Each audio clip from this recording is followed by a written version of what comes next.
what to do when the school timings are 5 hours or more than that in a day, but cannot reduce it due to government policies.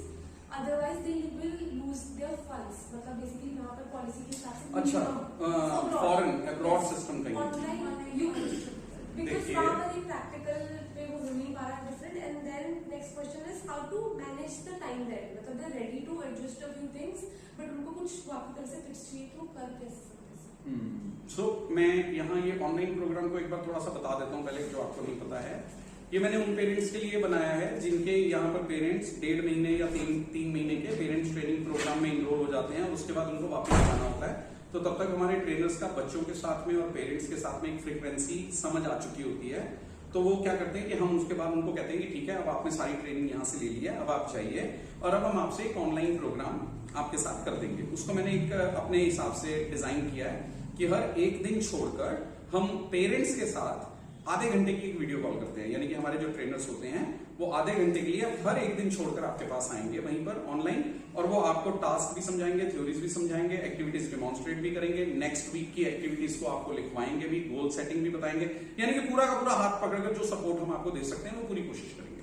उसकी एक ही condition होती है कि वो online programme तभी करने का फायदा है जब आप हमें ये कमिट करें कि 1.5 से 2 घंटे आप डेली जरूर दे रहे हैं। अदरवाइज वो है तो आज मैंने जो बता दिया आपने किया नहीं, एक दिन छोड़ के मैं फिर आ गया, तो उसका कोई फायदा नहीं है, फिर वो वेस्ट हो जाएंगे, फिर से रिसोर्सेज वेस्ट हो जाएंगे। तो उसमें अभी जो इनका सवाल है वो ये है कि जो यहां से चले गए हैं उनको कहना ये है कि हमारा क्योंकि 5 घंटे की स्कूलिंग है और अगर हम वहां पर अब्रॉड में किसी कंट्री में वहां कोई पॉलिसी है कि अगर हम उनकी वो स्कूलिंग रेगुलर नहीं कराएंगे तो उनकी जो फंडिंग और जो इनरोलमेंट का प्रोसेस है वो कुछ अफेक्ट होता है। आई डोंट नो कई कंट्रीज का होता होगा। मैं इसको लॉजिकली समझने की ये कोशिश कर रहा हूं कि ऐसा सिस्टम क्यों होगा वहां पर।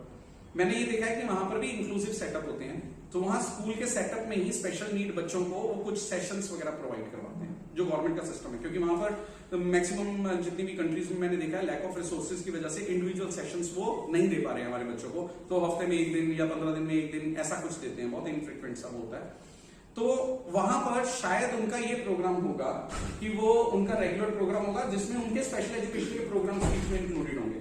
नॉर्मल रेगुलर स्कूल में मुझे नहीं लगता, क्योंकि अगर उन्होंने बात की है कि हमारे फंड्स कंसर्न हो जाएंगे या कुछ है तो इसका मतलब कि वो इंक्लूसिव सेटअप होगा। तो इट्स ओके अगर मान लो वो 5 घंटे के लिए वहां स्कूल में जा रहे हैं और वहां पर उनके सारे के सारे साथ में वो बीच में जो स्पेशल एजुकेशन या जो भी एबीए है जो भी वो करवा रहे हैं, अगर वो उसको मिल रहा है उस चीज को, तो उस सिस्टम को फॉलो तो करना पड़ेगा। सो अगर हम उनके सिस्टम में हैं तो उनके सिस्टम को हम कैसे अपोज कर ले, तो कर लेते हैं। तो वहां पर कितने गए, 5 घंटे गए ना, आना जाना मिलाकर 6 घंटे हो गए होंगे रफली। इसका मतलब अभी भी मेरे पास 6 घंटे हैं। तो अगर 12 घंटे की नींद है मेरे बच्चे की, 10-12 घंटे की, तो 12 घंटे मेरे पास है, 6 घंटे स्कूल चला गया आना जाना मिला के, तो बाकी के लंच डिनर ब्रेकफास्ट करके भी जो टाइम बचेगा, तब भी मैं ये नहीं मान सकता कि आपके पास 1-1.5 घंटा स्ट्रक्चर के लिए नहीं निकलेगा। निकल सकता।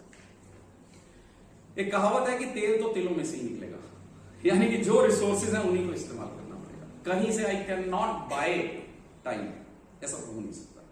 सो उसी को ही करना पड़ेगा। यस, अगर कोई पर्टिकुलर पेरेंट जो है उनके साथ बैठ के उस बच्चे की डे शेड्यूलिंग लीजिए, उसके हिसाब से देखिए कहां पर किस तरीके से कर सकते हैं, क्योंकि हमें बच्चे को ओवरबर्डन भी नहीं करना, एग्जॉस्ट भी नहीं होना चाहिए बच्चा उस हिसाब से। तो उस चीज को प्लान करेंगे कि कैसे क्या कर सकते हैं। तो ये केस टू केस बेसिस हमें समझना पड़ेगा कि क्या